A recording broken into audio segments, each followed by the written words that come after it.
Now what we're gonna do is that we're gonna continue and add components, and this time we're gonna add a toolbar below the menu bar. So I'm gonna pick up a toolbar and add it there. So here is a toolbar under swing containers. So I drag a toolbar and drop it over here. Now recall that we are trying to simulate what we already have from here. So there is a toolbar that contains these two buttons that are displayed here, and below the toolbar we now have this table here. So I'm going to minimize this and expand the toolbar so that the toolbar will take the width of the window or JFrame. Here we go. So that's it. Now let's preview, and you can see the toolbar over here. Now this tiny dots the left side of the toolbar indicates that the toolbar can be dragged. Like you can see, I just drag the toolbar, okay, and you can move it. And I don't really like that because users will now be able to destabilize the components that we added to the JFrame. So what I'm going to do is that I'm going to right click and on the properties, I'll right click and select properties below, and these are the properties of the toolbar I just added. So there is a property called floatable, which is ticked. So I'm gonna, you can see it here, floatable boolean, can the toolbar be made to float by the user? So I'm gonna untick it so that the toolbar will not be floatable any longer.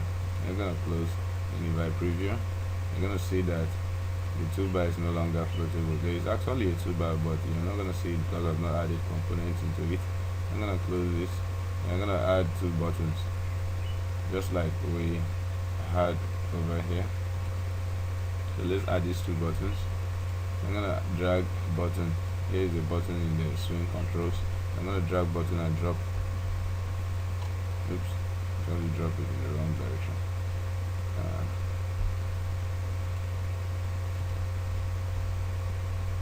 Okay. I think I should do that again. So I did undo too because I made a mistake. I'm gonna drag the button and drop it on the toolbar, and here's the button on the toolbar. So if you preview, you can see that we have a J button on the toolbar. So oops, I'll drag something else. Okay, so I'm gonna drag another button and add it on the toolbar. So you can see, did I drag a button? Actually I dragged a lever. So I'm dragging a button. So you can see I have two buttons that have been dragged and dropped on the toolbar. Now again, in the navigator window, I'll have to resize the rename the toolbar. So I'll click on it and click again, then I call this toolbar, and then based on what we wish to do, we are supposed to have a add record button and edit record button. So let's rename these buttons to add.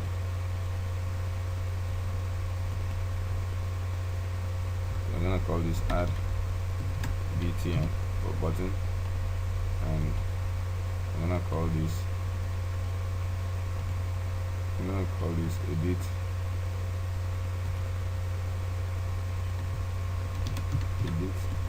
btn for edit button. So I'm gonna save it. Now if we go over to the source code, you're gonna see that we have a J button that has been declared as a field, add button and edit button. I know some of you are thinking, why are the fields declared last in the source code? And the reason that you can declare fields any way you want in Java, Java doesn't care wherever you declare the field, whether you are declaring it before the constructor or you are declaring it last, but as long as the fields are declared outside any method, it is a field, and Java will always see it as a field. Okay, so this is a convention that NetBeans uses in declaring their field. You can also set this as well so that the fields will be declared above the constructor, but I'm not going to go into that. You can go and find out for yourself. Alright, so far we've added 2 buttons, and based on what we wish to do, you can see that our buttons are supposed to be add record and edit record. So let's change the labels of these buttons. I'm going to change this to add record and edit record.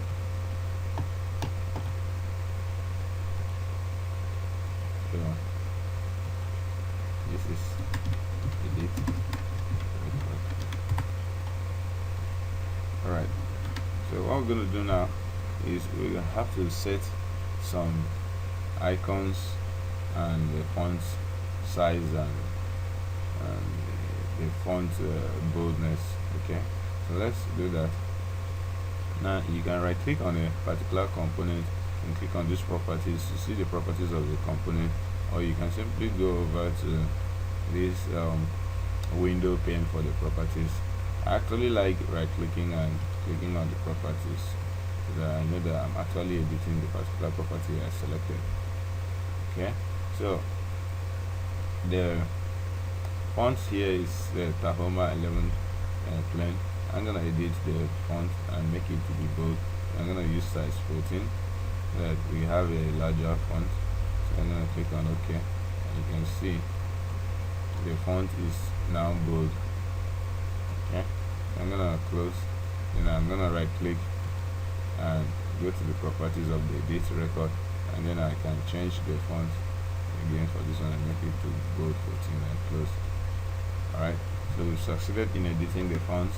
Again, if you take a look at the source, you'll see that the font size and boldness type we added have been set in the buttons. Okay, so let's preview and see what we have. You can see we have the add record button and the edit record button. Now the next thing we need to do is to add icons to the button. Now you can go online and download icons for your application. I have 2 websites that I would like to show you here. Is www.flaticon.com, which gives you free icons, free flat vector icons that you can use for your applications. You can come over here and search for any type of icon you want and click on this search button, and then it will bring out different packs of icons. You can see over here the categories, whether you are dealing with networking applications, science, weather, animals, transport. We have a whole lot of packs. So you can visit this site, flaticon.com, or you can go to this other preferred site that I also like using, which is iconarchive.com.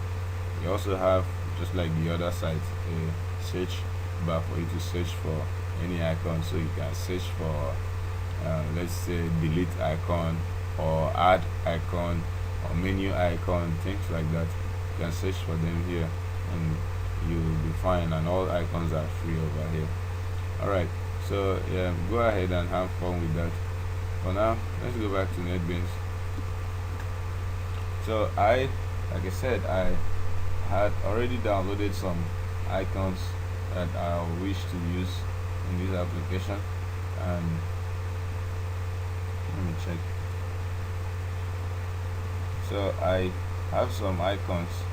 I'm gonna copy them, and let me bring up the directory, my documents.